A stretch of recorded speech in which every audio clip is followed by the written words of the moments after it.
Hello friends, നമസ്കാരം. നമ്മുടെ Kerala TV സീരിയലിലേക്ക് എല്ലാവർക്കും സ്വാഗതം. അങ്ങനെ ഗൗതം വലിയൊരു മിഷൻ ഏറ്റെടുത്ത് തൻ്റെ ഗ്രൂപ്പിലുള്ളവരുമായിട്ട് പോയിരിക്കുക. അപ്പോൾ ഗൗതം ഇങ്ങനെ പോയിരിക്കുന്നത് കൊണ്ട് എല്ലാവർക്കും ആകെ ടെൻഷനും വിഷമവും കാര്യങ്ങളും ഒക്കെയാണ്. പിങ്കി ആത്മാർത്ഥമായിട്ട് ഗൗതത്തിനൊരു ആപത്തും വരരുതേ എന്ന് പ്രാർത്ഥനയും കാര്യങ്ങളും ഒക്കെ ആയിട്ട് ഇങ്ങനെ ഇരിക്കുന്നു. അതുപോലെ തന്നെ ലക്ഷ്മിയും എല്ലാവരും ഇങ്ങനെ പ്രാർത്ഥിച്ച് അങ്ങനെ ഇരിക്കുന്ന സമയത്ത് നമ്മുടെ ഗൗതവും ബാക്കിയുള്ള പോലീസുകാരെല്ലാവരും കൂടെ ചേർന്ന് ആ ഒരു തീവ്രവാദി പോലെയുള്ള ആ വ്യക്തിയെ പിടിക്കാനായിട്ട് ഭയങ്കര ശ്രമങ്ങളും കാര്യങ്ങളും നടത്തുന്നു. അങ്ങനെ വെടിവെപ്പായി, പിന്നെ അങ്ങോട്ടും ഇങ്ങോട്ടും മറിഞ്ഞു നിന്ന് വെടിവെക്കുന്നു. അതുപോലെ പോലീസുകാർ അയാളുടെ കോട്ട മുഴുവൻ വളയുന്നു. അപ്പോഴേക്കും അയാളുടെ ആൾക്കാർ പോലീസിനെ വളയുന്നു. അങ്ങനെ ഭയാനകമായ രീതിയിൽ വെടിവെപ്പും കാര്യങ്ങളും ഒക്കെ ആയിട്ട് ഗൗതത്തിൻ്റെയും ബാക്കിയുള്ള പോലീസുകാരുടെയും ഒക്കെ അവസ്ഥ വളരെ ദയനീയമായി, അല്ലെങ്കിൽ വളരെ പ്രശ്നകരമായ രീതിയിൽ മുന്നോട്ട് പോയിക്കൊണ്ടിരിക്കാം. അപ്പോൾ ADGP അദ്ദേഹമൊക്കെ ഉണ്ട് കൂട്ടത്തിൽ. അപ്പോൾ നമ്മുടെ ഗൗതമാണ് ഇതിനെ ലീഡ് ചെയ്ത് നിൽക്കുന്നത്. എന്തായാലും അങ്ങോട്ടും ഇങ്ങോട്ടും തുരതുരാ വെടിവെക്കലും അതുപോലെ അവരെ പിടിക്കാനുള്ള സാഹചര്യം ഒരുങ്ങലും അതെല്ലാം ആയി കഴിഞ്ഞപ്പോഴേക്കും യാദർശികമായിട്ട് പെട്ടെന്ന് നമ്മുടെ ഗൗതത്തിന് വെടിയേറ്റു. അപ്പോൾ ഇയാളുമായിട്ടുള്ള മൽപ്പിടുത്തത്തിനെ പറ്റിയും അല്ലെങ്കിൽ ഇയാളെ കീഴടക്കാൻ വേണ്ടി കേരള പോലീസ് ചെയ്യുന്ന ആ ഒരു പ്രവൃത്തികളും ഒക്കെ ഇങ്ങനെ ലൈവായിട്ട് ന്യൂസിൽ വന്നുകൊണ്ടേ ഇരിക്കുകയാണ്. അപ്പോൾ അങ്ങനെ ആ ഒരു ന്യൂസ് വന്നുകൊണ്ടിരിക്കുന്ന സമയത്ത് എല്ലാവരും ന്യൂസിൻ്റെ ഫ്രണ്ടിലാണ്. ആരും എഴുന്നേറ്റ് പോയിട്ടൊന്നുമില്ല. എല്ലാവരും ന്യൂസിൽ എന്തായി ആ തീവ്രവാദിയെ പിടിക്കാൻ കഴിഞ്ഞോ എന്നൊക്കെയുള്ള ആ ഒരു ആകാംക്ഷയോട് കൂടി ഇരിക്കുന്ന സമയത്താണ് നമ്മുടെ ഗൗതത്തിന് വെടിയേൽക്കുന്നത്.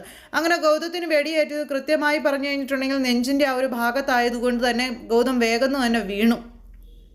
ഗൗതം മാക്സിമം ചേർത്ത് നിൽക്കാൻ ശ്രമിച്ചെങ്കിലും അയാളെ പിടിക്കാൻ കഴിയാതെ നമ്മുടെ ഗൗതം ഇങ്ങനെ വീഴുക. അപ്പോൾ ഗൗതം അങ്ങ് വീണ് കഴിഞ്ഞപ്പോഴേക്കും പെട്ടെന്ന് അവിടെ ഭയങ്കരമായിട്ട് സീനായി. പോലീസുകാരെല്ലാവരും കൂടെ ചേർന്ന് നമ്മുടെ ഗൗതത്തിന് വാരിയെടുത്ത് ഹോസ്പിറ്റലിലേക്ക് എത്തിക്കാനൊക്കെ ആയിട്ട് ശ്രമിക്കുന്നത്. അപ്പോഴേക്കും ഇത് ന്യൂസിൽ വരുവാണ്, എക്സ്ക്ലൂസീവ് ന്യൂസ് ആണെന്നൊക്കെ പറഞ്ഞുകൊണ്ട് ഗൗതം മഹേശ്വറിന് വെടിയേറ്റു എന്ന് പറഞ്ഞു. ഇത് കേട്ടപ്പോഴേക്കും ആ വീട്ടിൽ പിന്നെ അലമുറയിട്ട് കരച്ചിൽ ബഹളങ്ങളായി.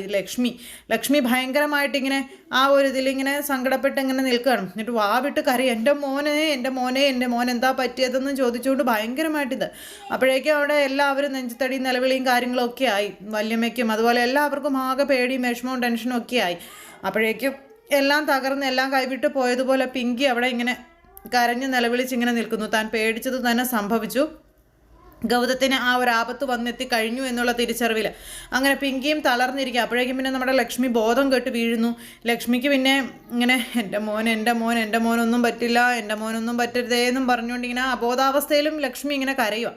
അപ്പോൾ ഈ ഒരു ഇതെല്ലാം കണ്ടു കഴിഞ്ഞപ്പോഴേക്കും ഇവർക്ക് വേഗം ഹോസ്പിറ്റലിലേക്ക് എത്തണമല്ലോ. എന്തായാലും പെട്ടെന്ന് തന്നെ ADGP സാറും ബാക്കി പോലീസുകാരും കൂടെ ചേർന്ന് നമ്മുടെ ഗൗതത്തിനെ ഹോസ്പിറ്റലിലേക്ക് എത്തിക്കുകയാണ്. അപ്പോൾ ഈ ഹോസ്പിറ്റലിൽ കൊണ്ടുപോകുന്ന സമയത്ത് ഗൗതത്തിൻ്റെതായ കാര്യങ്ങൾ ഗൗതത്തിൻ്റെ ഭാര്യ അറിഞ്ഞിരിക്കണമല്ലോ. അതുകൊണ്ട് തന്നെ ഗൗതത്തിൻ്റെ ഭാര്യയായ നന്ദയെ അദ്ദേഹം വിളിക്കുക. അപ്പം നന്ദ അവിടെ പഠിച്ചുകൊണ്ടിരിക്കുകയായിരുന്നു. നന്ദ ഈ സംഭവങ്ങളൊന്നും അറിഞ്ഞിട്ടില്ല. അങ്ങനെ നന്ദ പഠിച്ചുകൊണ്ടിരിക്കുന്ന സമയത്താണ് സാറിൻ്റെ കോള് വരുന്നത്. അപ്പോൾ ഇവർ ഹോസ്പിറ്റലിലേക്ക് പോകുന്ന സമയത്ത് വേഗം ഗൗതത്തിനെ ഹോസ്പിറ്റലിൽ എത്തിച്ചു. വേഗം തന്നെ അവർ ICUലേക്ക് കൊണ്ടുപോയി, ഓപ്പറേഷൻ തിയേറ്ററിലേക്ക് ICUവിലും മറ്റും കൊണ്ടുപോയി.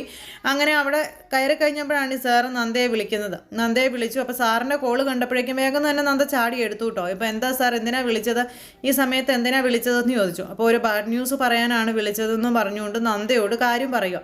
അപ്പോൾ ഗൗതത്തിന് ഇങ്ങനെ വെടിയേറ്റെന്നും പിന്നെ ഹോസ്പിറ്റലിലാണ്, പെട്ടെന്ന് തന്നെ നന്ദ ഇങ്ങോട്ട് വരണം തുടങ്ങിയ കാര്യങ്ങളൊക്കെ ആ സാറ് പറഞ്ഞു. ഇത് കേട്ട് കഴിഞ്ഞപ്പോഴേക്കും നമ്മുടെ നന്ദ തകർന്നു പോയിട്ട് ഒട്ടും പ്രതീക്ഷിക്കുന്നില്ല ഇങ്ങനെയൊരു തിരിച്ചടി. ഗൗതം സാറിന് ഇങ്ങനെയൊരു ഇതുണ്ടാകുമെന്ന് ഒരിക്കലും പ്രതീക്ഷിക്കുന്നില്ലല്ലോ. അപ്പോൾ അങ്ങനെ ആ ഒരു സംഭവം ഇങ്ങനെ നടക്കുന്ന സമയത്താണ് എന്താണ് ചെയ്യേണ്ടത് എന്നറിയാതെ ഒരു നിമിഷത്തേക്ക് നമ്മുടെ നന്ദ ഇങ്ങനെ പകച്ചു നിൽക്കുന്നത്. അങ്ങനെ ആ ഒരു ഫോൺ കട്ട് ചെയ്തതിന് ശേഷം നന്ദ വേഗം തന്നെ ആ ചേച്ചിയോടും അവിടെയുള്ള ആൻറ്റിയോടും ഇവരോടൊക്കെ കാര്യങ്ങൾ പറഞ്ഞു.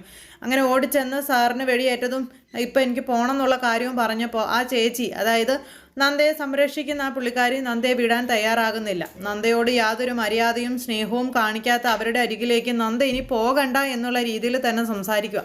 അപ്പോഴേക്കും രാധിക ആൻറ്റിയും പറഞ്ഞു, അങ്ങനെ പറയരുത്, അവൾക്ക് പോകണം, അവൾ പോകണം, കാരണം ഗൗതമോൻ അങ്ങനെ ഒരു ആപത്ത് സംഭവിച്ചപ്പോൾ അതൊന്നും മനസ്സിൽ വെക്കാതെ നന്ദ പോവുകയാണ് വേണ്ടത് തുടങ്ങിയ കാര്യങ്ങളൊക്കെ ആൻറ്റിയും പറഞ്ഞു. അന്നേരത്തേക്കും ഈ ചേച്ചി ഒരു രീതിയിലും സമ്മതിക്കുന്നില്ല പോവാനായിട്ട്. നന്ദയെ വിടില്ല പോകണ്ടെന്നും പറഞ്ഞുകൊണ്ട് തടയുക. അപ്പോൾ അവിടെയുള്ള ആ ചേട്ടനോടും നമ്മുടെ നന്ദ ഇങ്ങനെ പറഞ്ഞു എനിക്ക് പോകാതിരിക്കാൻ പറ്റത്തില്ലെന്നൊക്കെ പറഞ്ഞ് നന്ദ ഇങ്ങനെ ആയ പുള്ളിയോട് പറഞ്ഞു കഴിഞ്ഞപ്പോഴേക്കും മനസ്സില്ലാ മനസ്സോടെ കൂടിയാണെങ്കിലും നന്ദയെ വിടാൻ അല്ലെങ്കിൽ പോകാൻ തയ്യാറായി. അന്നേരം ഞാൻ തനിച്ചു പോകുന്നില്ല, എൻ്റെ കൂടെ വന്നാൽ മതി എന്നൊക്കെ പറഞ്ഞ് ആ ചേട്ടനെയും കൂട്ടിക്കൊണ്ടാണ് പോകുന്നത്. എന്തായാലും നന്ദയെ കൂട്ടിക്കൊണ്ട് ആ പുള്ളി പോകാൻ തീരുമാനിച്ചു. നന്ദയാണെങ്കിൽ ആൻറ്റിയോടും യാത്ര പറഞ്ഞിങ്ങനെ പോകാനായിട്ട് തയ്യാറെടുക്കുന്നു. അങ്ങനെ ആ ഒരു സംഭവം അവിടെ നടക്കുന്ന സമയത്ത് ഇവരെല്ലാവരും കൂടെ ചേർന്ന് ഹോസ്പിറ്റലിലേക്ക് എത്തി. ഹോസ്പിറ്റലിൽ എത്തിയിട്ട് എല്ലാവരും ഇങ്ങനെ ഐസിയുവിൻ്റെ മുന്നിൽ ഇങ്ങനെ നോക്കിയിരിക്കുക, എന്തായെന്ന് അറിയത്തില്ലല്ലോ. അപ്പോൾ ഡോക്ടർ വന്നു കഴിഞ്ഞപ്പോഴേക്കും കുറച്ച് ക്രിട്ടിക്കലാണ് അവസ്ഥ എന്നുള്ള കാര്യം പറഞ്ഞിരുന്നു ഇവരോട്, ഈ പോലീസുകാരോട്. ഗൗതമിൻ്റെ അവസ്ഥ വളരെ ക്രിട്ടിക്കലാണ്, ഇപ്പോൾ ഒന്നും പറയാറായിട്ടില്ല എന്നുള്ളൊരു കാര്യം. അങ്ങനെ ആ ഒരു സംഭവം അവിടെ നടക്കുന്ന സമയത്താണ് ഇവരെല്ലാവരും കൂടെ വരുന്നതും അവിടെ വന്നിരുന്ന നെഞ്ചത്തടി നിലവിളിയായിട്ടിരിക്കുന്നത്.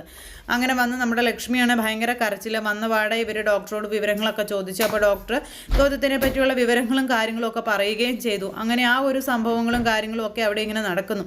ഈ സമയത്ത് പിങ്കി ആണെങ്കിൽ ദൈവങ്ങളെ മുഴുവൻ വിളിച്ച് പ്രാർത്ഥനയും കാര്യങ്ങളുമായിട്ട് ആശുപത്രിയിൽ ഇങ്ങനെ നിൽക്കുന്നുണ്ട്. ഒരാപത്തും ഗൗതത്തിന് വരരുതേ എന്നും പറഞ്ഞു പ്രാർത്ഥനയും കാര്യങ്ങളും ഒക്കെ ആയിട്ടാണ് അവിടെ നിൽക്കുന്നത്. ഈ സമയത്ത് ഓരോരുത്തരായിട്ട് എണ്ണിപ്പിറക്കലും കരച്ചിലും കാര്യങ്ങളും ഒക്കെ ആയിട്ട് ഇങ്ങനെ നിൽക്കുന്നു.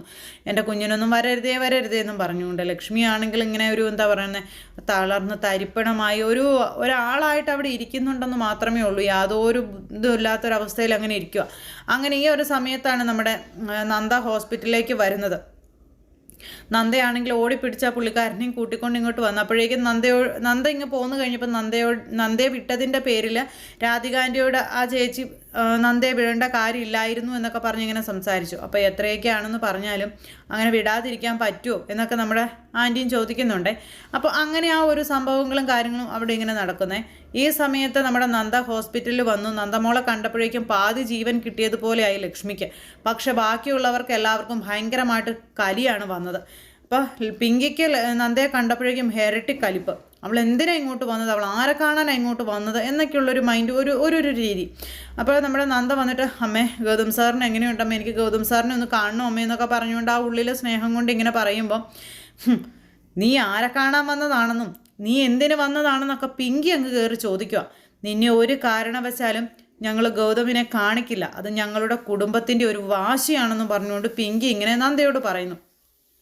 പിങ്കിയോട് തർക്കിക്കാനോ അല്ലെങ്കിൽ അവിടെ വെച്ച് വഴക്കുണ്ടാക്കാനോ ഇതിനൊന്നും നമ്മുടെ നന്ദ പോയില്ല. ആരോടും അനാവശ്യമായ ഒരു അക്ഷരം പോലും പറഞ്ഞില്ല. തനിക്ക് സാറിനെ ഒന്ന് കാണണം എന്ന് മാത്രമേ നന്ദ പറഞ്ഞുള്ളൂ. പക്ഷേ ആരും സമ്മതിക്കുന്നില്ല. ലക്ഷ്മിക്ക് മകളെ കയറ്റി വിടണമെന്നുണ്ട്. പക്ഷേ എന്താണ് അവിടുത്തെ അവസ്ഥ എന്നറിയാതെ ലക്ഷ്മിക്കും ഒന്നും പറയാൻ പറ്റാത്തൊരു സാഹചര്യം ആയതുകൊണ്ട് ലക്ഷ്മി ഇങ്ങനെ കരഞ്ഞുകൊണ്ട് നിൽക്കുക. അപ്പം നന്ദ വന്ന് ലക്ഷ്മിക്ക് അരികിൽ ഇങ്ങനെ ഇരിക്കുന്നു. ഈ സമയത്ത് സാറിൻ്റെ കാര്യങ്ങൾ ഇങ്ങനെ ചോദിക്കുമ്പോൾ പിങ്കിക്കാണ് വിഷമം മൊത്തം. നന്ദ ഗൗതത്തിനെ കാണുന്നതിൻ്റെ പേരിൽ വല്യമ്മയും അതുപോലെ മോളും കൂടെ ചേർന്ന് കാണിക്കില്ല എന്നുള്ള ഒരു ഇതിലിരിക്കുക. അപ്പോഴേക്കും മോഹിനിക്കും അത് അങ്ങനെ തന്നെ. ഒരു കാരണവശാലും നന്ദയെ കാണിക്കില്ല, നന്ദ കാരണമാണ് ഇതൊക്കെ വന്നത് എന്നാണ് ഇവർ പറയുന്നത്. അപ്പം അതെങ്ങനെ വന്നു, ഏത് രീതിയിൽ വന്നു എന്നുള്ളത് എല്ലാവർക്കും അറിയാം. പക്ഷേ നന്ദയാണ് ഇതിനൊക്കെ കാരണക്കാരി എന്നാണ് ഇവരെല്ലാവരും പറയുന്നത്. എന്തായാലും നന്ദയെ ഗൗതത്തെ കാണിക്കില്ലെന്നും പറഞ്ഞ് ഒറ്റക്കാലിൽ തപസ്സായിട്ട് നിന്നിരുന്ന പിങ്കിയെ തകർത്തുകൊണ്ടാണ് ഗൗതത്തിൻ്റെ ഭാര്യയായ അപ്പോഴത്തേക്കും ഡോക്ടർ അങ്ങ് ഇറങ്ങി വന്ന് ഇങ്ങനെ വിവരങ്ങളൊക്കെ പറയുന്നത്. അപ്പോൾ പിങ്കി മറ്റുള്ളവരെല്ലാവരും എല്ലാ കാര്യങ്ങളും ചോദിച്ച് മനസ്സിലാക്കി. അപ്പോൾ എനിക്ക് സാറിനെ ഒന്ന് കാണുന്നപ്പോൾ ആരാന്ന് ചോദിച്ചു. ഞാൻ ഗൗതം സാറിൻ്റെ ഭാര്യയാണെന്ന് പറഞ്ഞു നന്ദ. കയറി കണ്ടോളാൻ അന്നേരത്തേക്ക് നന്ദയോട് ഡോക്ടർ അനുവാദം കൊടുത്തു. പിന്നെ ആരുടെയെങ്കിലും അനുവാദം വേണം, പിങ്കിയുടേതല്ല വേറെ ആരുടെയും ഒരു അനുവാദത്തിൻ്റെയും കാര്യം നന്ദയ്ക്കില്ല. എന്തായാലും നന്ദ ഇങ്ങനെ അന്നേരത്തേക്ക് ലക്ഷ്മിയെ നോക്കിയപ്പോൾ എൻ്റെ മോളിൽ ചെന്ന് കണ്ടിട്ട് വരാൻ പറഞ്ഞു. അങ്ങനെ നമ്മുടെ നന്ദ കയറിപ്പോയി. അപ്പോൾ ഒരാൾ ഇറങ്ങിക്കഴിഞ്ഞതിന് ശേഷം അടുത്ത ആൾക്ക് കയറാം എന്നും പറഞ്ഞുകൊണ്ട് ഇങ്ങനെ ഡോക്ടർ പറഞ്ഞേ. അപ്പോഴേക്കും അടുത്തത് പിങ്കി ആക്രാന്തം പിടിച്ച് നിൽക്കും. എങ്ങനെയെങ്കിലും ഒന്ന് പോയി ഗൗതത്തെ കണ്ടാൽ മതി, ഗൗതത്തിന് എന്താ സംഭവിച്ചത് അല്ലെങ്കിൽ ഒന്നും പറ്റിയില്ലെന്നൊന്ന് അറിഞ്ഞാൽ മതി എന്നുള്ളൊരിതിൽ നമ്മുടെ നന്ദയാണെ കയറി ചെന്ന് ഗൗതം ഇങ്ങനെ കിടക്കുന്നത് കണ്ടു. ഗൗതത്തെ കണ്ടപ്പോഴേക്കും നെഞ്ച് പൊട്ടിപ്പോകുന്ന വേദനയോട് ഇങ്ങനെ നോക്കിക്കൊണ്ട് അങ്ങനെ ഇരിക്കുക ഗൗതത്തിനെ. അങ്ങനെ ഗൗതത്തിൻ്റെ അരികിൽ ചെന്നിരുന്ന കയ്യിലൊക്കെ പിടിച്ചിങ്ങനെ ഇരുന്ന് വാവിട്ട് കരയുന്നു സങ്കടം കൊണ്ട്. സാറിൻ്റെ ഈ ഒരു അവസ്ഥ കണ്ടിട്ട് തൻ്റെ അച്ഛൻ്റെ അതേ ഗതി തന്നെയാണല്ലോ സാറിനും എന്നിങ്ങനെ ആലോചിച്ചുകൊണ്ടാണ് കരയുന്നത് നമ്മുടെ നന്ദ. അപ്പോൾ കുറേ നേരമായി നന്ദ പോയിട്ട് ഇറങ്ങി വരാതെ ആയി കഴിഞ്ഞപ്പം. അപ്പോഴേക്കും അവളെ പോയിട്ട് അവിടെ എന്തെടുക്കുക, വന്നില്ലല്ലോ എന്നൊക്കെ പറഞ്ഞ് വല്യമ്മയ്ക്ക് പറച്ചിലും തുടങ്ങി. പിങ്കി മോളെ നീ ഒന്ന് പോയി നോക്കിക്കേ, എന്തായാലും ഡോക്ടർ കയറി കണ്ടോളാൻ പറഞ്ഞതല്ലേ, നീ ഒന്ന് കയറി നോക്കിക്കേ എന്നും പറഞ്ഞുകൊണ്ട് പിങ്കി മോളെ അന്നേരത്തേക്ക് അങ്ങോട്ടേക്ക് ഉന്തിത്തള്ളി അങ്ങ് വിടുന്നു ഈ പറയണ വല്യമ്മ. പിങ്കിക്ക് സന്തോഷമാണല്ലോ. പിങ്കി അങ്ങ് കയറി ചെല്ലുവാണ്. എന്താണ് അവിടെ സംഭവിക്കുന്നത്, ഇവളെന്താ ഇറങ്ങി വരാത്തത് എന്നൊക്കെ അറിയാനായിട്ട്. പിങ്കി കയറി ചെല്ലുമ്പോൾ കാണുന്നതെന്ന് പറഞ്ഞാൽ ഇങ്ങനെ ബോധമില്ലാതെ കിടക്കുന്ന നമ്മുടെ ഗൗതം. ആ ഗൗതത്തിൻ്റെ അരികിലൊരു കസേരയിലിരുന്ന് ഗൗതത്തിൻ്റെ കൈകളിലേക്ക് ഇങ്ങനെ തല വെച്ച് കിടക്കുന്ന നന്ദയാണ്. അങ്ങനെ കിടക്കുന്ന നന്ദയെ കണ്ടു കഴിഞ്ഞപ്പോഴേക്കും പിങ്കിയുടെ കിളി അങ്ങ് പോയില്ലേ. പിങ്കിക്ക് ഭയങ്കരമായ ദേഷ്യം വന്നില്ലേ. പിങ്കി ഭയങ്കര ദേഷ്യത്തിൽ ഇങ്ങനെ നന്ദയെ തന്നെ തുറച്ചു നോക്കിക്കൊണ്ട് നിൽക്കുന്നു. എന്തോ നന്ദയുടെ വീട്ടിൽ നിന്ന് എന്തോ പിങ്കിയുടെ വീട്ടിൽ നിന്ന് എന്തോ നന്ദ വന്ന് എടുത്തുകൊണ്ട് പോയൊരു ഫീല്. ആ ഒരു രീതിയിലാണ് പിങ്കി നന്ദയെ നോക്കുന്നത്. കയറി വന്നിട്ട് നന്ദയോട് വല്ല പേടിപ്പിക്കാനായിട്ട് ഇങ്ങനെ തുടങ്ങുവാണ്. അത് കണ്ടു കഴിഞ്ഞപ്പോഴേക്കും നമ്മുടെ നന്ദ ഒരു അക്ഷരം പോലും ഉണ്ടെന്നില്ല. വഴക്കിനോ ഒരു ഇതിനുമില്ല. തൻ്റെ കടമകൾ തനിക്ക് ചെയ്യണം എന്നുള്ള ഉത്തമ ബോധ്യത്തോടു കൂടിയാണ് നന്ദ കയറി വന്നിരിക്കുന്നത്. പക്ഷേ പിങ്കി അവിടെ എപ്പോഴും പുറന്തള്ളപ്പെടുകയുള്ളൂ. അത് മനസ്സിലാക്കാതെ വലിയ ആള് കളിച്ചുകൊണ്ട് താനാണ് ഇപ്പോൾ മുന്നിൽ, താനാണ് ഗൗതത്തിനെ നോക്കുന്നത്. ഈ ഒരു അവസ്ഥയിൽ ഗൗതത്തിനെ നോക്കിയാൽ കുറച്ചുകൂടി സിമ്പതിയും കുറച്ചുകൂടി സ്നേഹമൊക്കെ ഗൗതത്തിൻ്റെ ഭാഗത്ത് നിന്ന് കിട്ടും. അതോടുകൂടി നന്ദ ഗൗതത്തിൻ്റെ മനസ്സിൽ നിന്ന് പോകും. അങ്ങനെയൊക്കെ നൂറ് ആശകളും ആഗ്രഹങ്ങളും ഒക്കെ ആയിട്ട് പിങ്കി ഇങ്ങനെ പറന്ന് നടക്കുക. പക്ഷേ ഇതിനൊന്നും ഒരു സാഹചര്യങ്ങളും ഒരുങ്ങുന്നില്ല. പിങ്കിക്ക് അപ്പുറത്തേക്ക് നന്ദയുടെ വിലയും അതുപോലെ നന്ദയുടെ വിലയും എന്താണെന്ന്, ഗൗതത്തിൻ്റെ ജീവിതത്തിൽ നന്ദയുടെ വില എന്താണെന്ന് മനസ്സിലാക്കാതെ വെറും കോമാളി വേഷം കെട്ടിക്കൊണ്ട് പിങ്കി ഇങ്ങനെ അങ്ങോട്ടും ഇങ്ങോട്ടും നടക്കുന്നു. അപ്പോൾ അത്തരത്തിലുള്ള വിശേഷങ്ങളും കാര്യങ്ങളും ഒക്കെ കൂട്ടിയിണക്കിക്കൊണ്ടാണ് നമ്മുടെ ഇന്നത്തെ കഥ വരുന്നത്. അപ്പോൾ എല്ലാവരും കാത്തിരുന്ന് കാണണം. എല്ലാവർക്കും നല്ലൊരു ദിവസം ആശംസിക്കുകയാണ്. എല്ലാവരുടെയും സപ്പോർട്ടിനും സ്നേഹത്തിനും ഒത്തിരി നന്ദി അറിയിക്കുന്നു. അടുത്ത സൂപ്പർ ഹിറ്റ് കഥയുമായി കാണുന്നത് വരെ എല്ലാവർക്കും നന്ദി.